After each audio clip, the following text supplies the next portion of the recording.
क्योंकि मुझे लग रहा था अभी नहीं आएगी वैकेंसी, इसलिए मैंने कोई भी वीडियो नहीं बनाई है।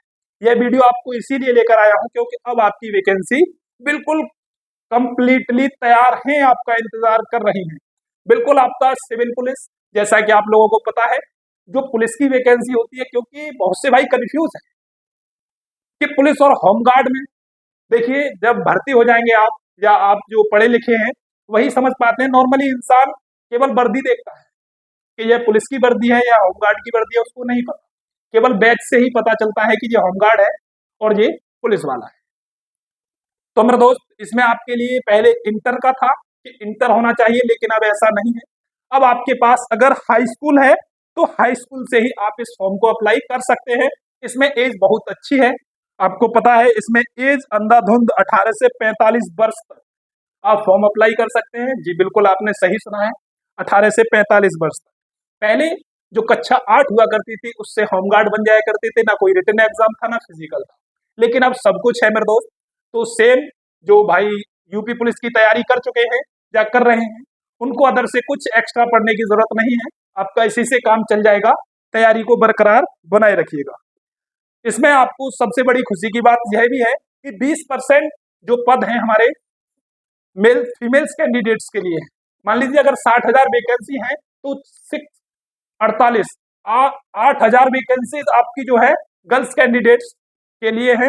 सबसे बड़ा इसका जो प्रॉफिट है ना, वह सबसे बड़ा प्रॉफिट यह है कि अगर आप यूपी पुलिस में भर्ती होते हैं तो आपको यूपी में जॉब करना है।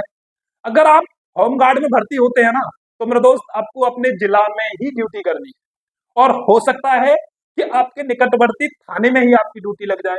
सबसे मेन प्रॉफिट है इसका भाई, कि आप अपने घर से ही ड्यूटी करेंगे, कहीं आपको बाहर नहीं जाना। दूसरा, जो जिन भाइयों के दिमाग में यह चल रहा है कि यह सरकारी है या प्राइवेट, तो अब दिमाग से निकाल दो।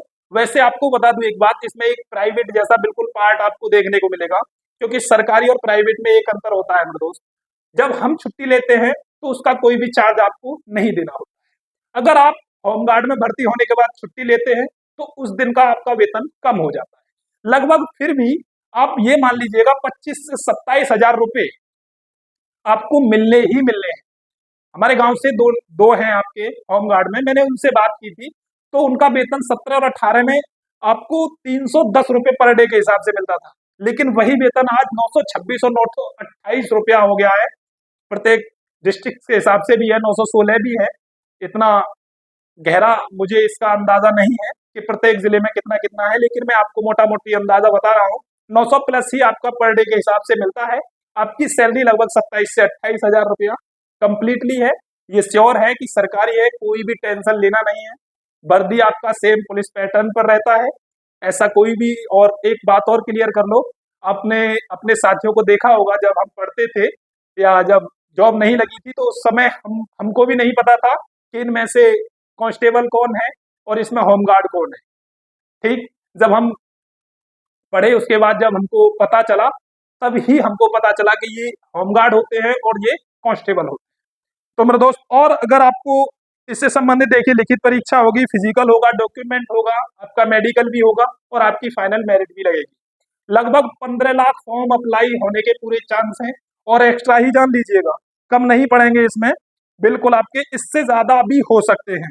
इसका जो सबसे बड़ा प्रॉफिट है, एक जो मैं आपके लिए बताना भूल गया हूं, मैं लिख करके लेके आया हूं, रिजर्वेशन है। अगर आप 3 साल जॉब करते हैं दोस्त, यूपी होमगार्ड के अंदर अगर आप 3 साल जॉब करते हैं ना, तो आपके लिए एज में छूट मिलेगी और आपका रिजर्वेशन हो जाएगा। जैसे यूपीएसआई की या यूपी कांस्टेबल की अगर वैकेंसी निकलती है तो आप वहां भी जा सकते हैं। इसका मानदेय जैसा कि मैंने आपको बता चुका हूं, पूरा वही है, 27 से 28,000 आपकी सैलरी आने वाली है।